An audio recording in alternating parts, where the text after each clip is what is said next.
Next comes analytic continuation along a curve. Let gamma be a curve in a complex plane with equation z is equals to zt and t is greater than equals to a and less than equals to b, and we consider a partition t naught which is equals to a less than t1 so on less than tn minus 1 less than tn is equals to b. Then let f1 d1 f2 d2 and so on fn dn be the function element such that कि fk dk is an analytic continuation, direct analytic continuation of fk minus 1 dk minus 1 and जो point और जो ये zt है ये domain dk को belong करता है, then we can say that fk dk is an analytic continuation of f1 d1 along the curve gamma. ठीक है, तो वही यहाँ मेंशन है such that F K D K is a direct analytic continuation of F K minus one D K minus one and Z T belongs to D K whenever T is greater than equals to T K minus one and less than equals to T K, then F and D N is set to be the direct analytic continuation of F one D one along the curve gamma. ठीक है, next comes the uniqueness of analytic continuation along a curve. इसमें भी हम f1 d1 की दो analytic continuation consider कर लेंगे, let it be fn dn and gm em. हमें क्या प्रूव करना है कि इन दोनों के कॉमन पार्ट में that is dn intersection em में fn और gm क्या है, इक्वल है. That is theorem is if fn dn and gm em be the two analytic continuations of f1 d1 along the same curve gamma defined by z is equals to zt for t belongings to closed interval ab, we are to prove that कि in the two common part of dn and em हमारे पास fn और gm क्या होंगे, equal होंगे. तो हमें यहाँ mention है कि fn dn is analytic continuation of fn d1 along the curve gamma and gm em is the analytic continuation of f1 d1 along the same curve gamma. तो इसमें हम क्या करेंगे, definition of analytic continuation along a curve apply करेंगे, that is हम partitions consider करेंगे और उसके बाद हम प्रूव करेंगे कि f1 और gm क्या है, इक्वल है on the common part of dn and em. Is it right, student? Now let us start our proof. Let fn dn and gm em be the two analytic continuations of f1 d1. Then there exist two chains of function element. क्योंकि यहाँ पर हमने by the definition ऐसे ही करा था ना, function elements की chain consider करी थी, तो एक के correspondingly F and D N के कॉरेस्पॉन्डिंगली एक चेन आएगी फंक्शन एलिमेंट्स की और एक बार इसके कॉरेस्पॉन्डिंगली दूसरी चेन आएगी फंक्शन एलिमेंट्स की. Then there exist two chains of function elements f1 d1 f2 d2 so on fn dn and g1 e1 g2 e2 so on gm em, where g1 क्या है, equal होगा f1 के and d1 किसके equal होगा, e1 के. Also, by the definition, each fk dk is direct analytic continuation of fk minus 1 dk minus 1 and each gj ej is the direct analytic continuation of gj minus 1 ej minus 1 respectively.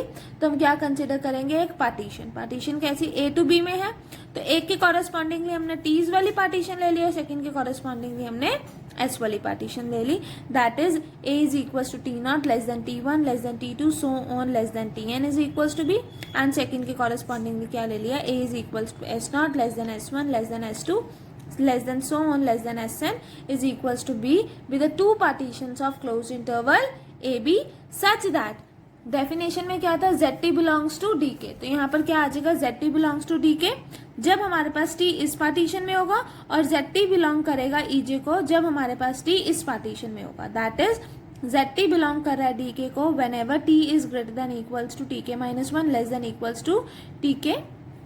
ठीक है, and zt ej को कब belong करेगा, if t is greater than equals to sj minus one and less than equals to sj, जहां पर j क्या है, basically j is from 1 to m and k is from 1 to n, क्योंकि यहाँ पर हमने ये n तक पार्टीशन ली है और ये m तक पार्टीशन ली है. इज इट राइट स्टूडेंट, यहाँ करेक्ट कर लेना, यहाँ m आएगा. Is it right. अब हमें क्या क्लेम करना है कि इनके कॉमन पार्ट में f1 is equals to gm है, मतलब हमें क्या प्रूव करना है, that fn dn is a direct analytic continuation of gm em. ये क्या इम्प्लाई कर देगा हमारे पास कि fn is equals to gm on the common part of dn and em. तो दैट इज इसको प्रूव करने के लिए हम क्या प्रूव करेंगे, वी विल क्लेम दैट कि if for I greater than equals to 1 less than equals to n, and for j greater than equals to 1 and less than equals to m, and closed interval of ti minus 1 comma ti की intersection closed interval of sj minus 1 comma sj is non-empty, then we can say that fi di and gj ej are the direct analytic continuation of each other. Now this claim is true for I is equals to 1 and j is equals to 1. कैसे? हमने consider करा i is equals to 1 and j is equals to 1, तो जब आपने i को 1 put करा तो क्या आ जाएगा t0 कॉमा t1, j को 1 पुट करा intersection s0 comma s1, t0 क्या है हमारे पास a है, s0 क्या है हमारे पास a है, दैट इज हमारे पास क्या आ जाएगा close interval a comma t1 की intersection close interval a comma s1 की इंटरसेक्शन. तो यहाँ से क्लियरली पता चल रहा है कि इन दोनों की इंटरसेक्शन में a तो आएगा ही आएगा, तो इसका मतलब इन दोनों की इंटरसेक्शन क्या हो गई नॉन एम्प्टी. नॉन एम्प्टी हो गई तो इसका मतलब our claim is true for I is equals to 1 and J is equals to 1. वही यहाँ मेंशन है कि our claim is true for I equal to 1 and J is equals to 1. Now if it is not true for some I and J, अब हमने suppose कर लिया कि let it be किसी आई जे के लिए ये ट्रू नहीं है जिसमें हमारे पास आई प्लस जे क्या है मिनिमम है, and T I minus 1 is greater than equals to S J minus 1 for I greater than equals to 2. Is it right? अब हमने यहाँ क्या मेंशन करा कि since T I minus 1 comma T I की intersection S J minus 1 S J की non empty है, और हमने अभी क्या सपोज करा है लास्ट इक्वेशन में that T I minus 1 is greater than equals to S J minus 1, तो ये क्या इम्प्लाई कर देगा that T I minus 1 is less than equals to S J. कैसे हमने कंसीडर करी that is close interval 2,3 intersection 1 close interval 1,4. इस तरह से चूज़ करा है कि टी आई माइनस 1 बड़ा हो एस जे माइनस 1 से, तो ऑब्वियसली यहाँ 2 चूज़ कर लिया और यहाँ 1 चूज़ कर लिया, और हमें ये वाली कंडीशन भी ट्रू करानी है कि इन दोनों की इंटरसेक्शन क्या है नॉन एम्प्टी है, तो उस बेसिस पे हमने यहाँ पर क्या कर दिया 3 एंड 4. ठीक है, तो ये क्या हो गया T I minus 1, this is T I, this is S J minus 1 and this is S J. तो यहाँ से क्लियरली पता चल रहा है कि T I minus 1 is less than equals to S J होगा.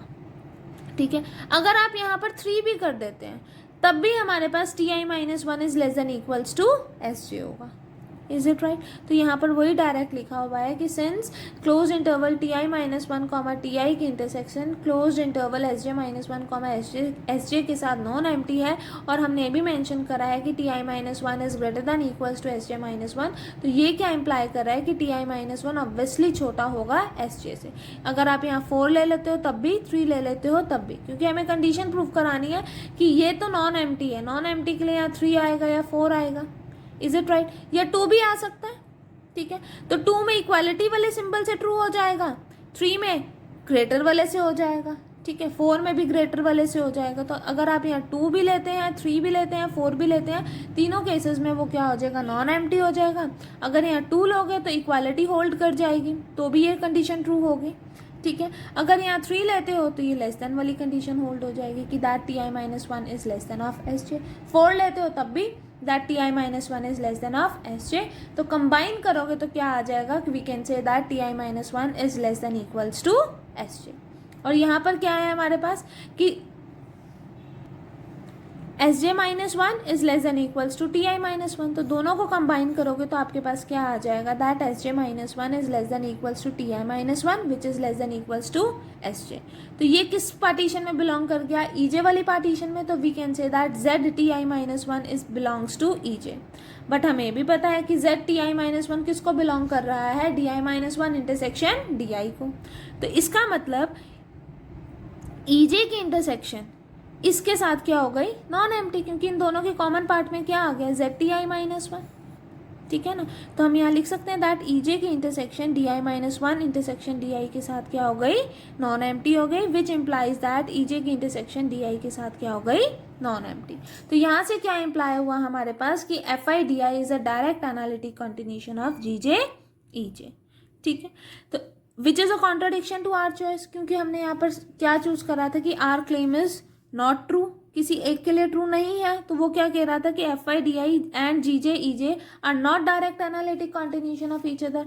बट हमारे पास क्या आ गया कि F I D I is must be the direct analytic continuation of G J E J, that is which is a contradiction to our choice of I and J. इसका मतलब हमारा क्लेम क्या है, ट्रू है।